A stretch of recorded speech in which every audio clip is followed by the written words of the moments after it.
Welcome everyone, my name is Michael. Today is episode 2 of season 3 of Pick My Pour. And you guys went with the Chaos Ribbon Pour, which you're going to see what we're going to do here. And you want this beautiful blue color palette, which is part of this beginning portion's theme of the rainbow color palette. So this is just all the blue of the rainbow here in this. Alright, I do want to go through what we're going to do with this Chaos Pour, okay? So, before we even go through the colors, I want to tell you what we're going to do. We're going to layer all these 7 cups, okay? But we're not going to layer them like straight pours, okay? We're going to layer them very wild, okay? Very messy, very dirty. And you're just going to, the whole point of this Chaos Ribbons is to just have wild fun. That's it. Be expressive. This is going to be a big, bold pour here, okay? So that's how that's going to do. Let's clear this off because I'm very excited about this. And we're going to go through these colors really quick. And then we're going to go into this pour. I'm so excited. All right, here we go, guys. Let's start right over here. All right, down here. We're going to start with, this is ultramarine. All right. Then next we have phthalo blue. This is metallic blue. We have sky blue. This is bluish gray. Then we're going to use a little bit of titanium white. You're going to see what we're going to do with that. All right. And then we're going to use the Mars black over here as this pillow base for this whole thing. All right. As easy as that. And like I said, yeah, we're going to be chaotic. We're going to layer these cups. We're going to pour in some ribbons, okay? We're going to either put some white into the cups or drizzle some white right into the ribbons. That's what we're going to use white for today, guys. All right. Oh, man, I want to get right into this. So, let's get ready to take these cups down now, all right? We're going to, basically, like I said, everything's going to come together really quickly. We're not going to break this time. We're going to load those cups up. And, guys, you know what? I will see you on the other side. Let's go.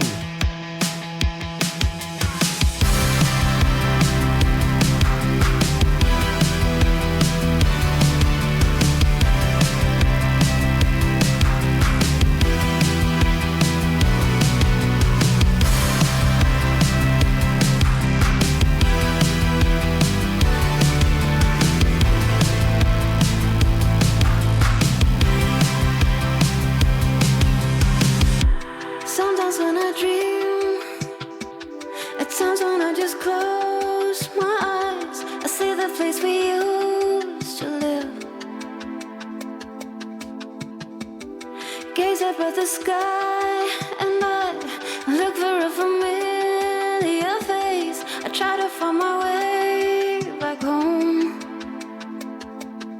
Could have sworn it was real, but with time started doubting myself. I play it on repeat, I would do anything just to turn back time. Memories are faded in the sun. I just wanna feel like when we were young, when we didn't need photographs and nostalgia to bring us back home. Bring me back, rewind. Gotta believe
I'm back in here. Listen, we're not going to tilt this out. This is what we're going to leave, okay? We're going to hope that this dries very nice. I don't want to touch these ribbons. I love them. I love this design. It's just chaotic. That's why you guys saw me fill this in. You guys saw me come in and fill the edges in a little because there was some showing. This is really beautiful, guys. Whew. Oh, man. It's so, see, that's what I'm saying. This is one of those kind of paintings where you just want to be very, very expressive. Just do whatever you want. Throw it in there. You saw me come back in. I saw little spots I wanted to throw some white in, and I just threw some little white in there. So that was great. All right, let's torch. I'm really beside myself today. I'm even kind of a little out of it, but let's get some torching done. Woo! This is a crazy one, guys. This was a great pick. This is one I definitely think you should go home and enjoy and do. Let's see if anything. These paints are thick enough. You know, you're using the 70-30 pouring medium on in here, and there was plenty of paints. I mean, we're probably looking well over maybe like, probably pushing like 16, 17, 18 fluid ounces of paint total for this entire thing. So this is very nice. We just gotta hope it doesn't crack. Okay, we didn't tilt anything. We just let it on here, and I like it. Please leave in the comments if you guys feel the same way. I really think it's very beautiful. I cannot wait to see it dry, and I can't wait to show you guys close up. All right, hold on a second. There we go. Wow. All right. Yeah. So you know what we're going to do now. We're going to go back into our outro music. Then we're going to do a nice close-up of the wet version. We're going to do a close-up of the dry version. And listen, guys, a big thank you. Big thank you for coming on here. Big thank you for voting, because you guys really are driving this. Yes, I might throw the ideas out there, but you guys are ultimately voting on what you're getting here. I do want to apologize sometimes. When I do these mostly blue pours, you do see the discoloration in the camera. It does happen. I don't understand why. If anybody out there understands why and can explain it to me, maybe I could change that up. But it does happen a lot. I do notice it, and like I said, most of the times I'm looking at the painting directly and not looking through the camera. So I'm seeing it as it is here, not seeing it what it looks like in the camera. So that's why it's really nice for you to go into close-up so you can get a better idea of what I'm seeing, at least, because I'm a little bit closer. So, all right, everyone. Listen, guess what? Get ready to vote. As soon as the painting drops, we probably vote, halfway through the day on Saturday. Then we have the Sunday voting. You guys have been doing great so far. And with all that being said, I will see you in the next video. Bye.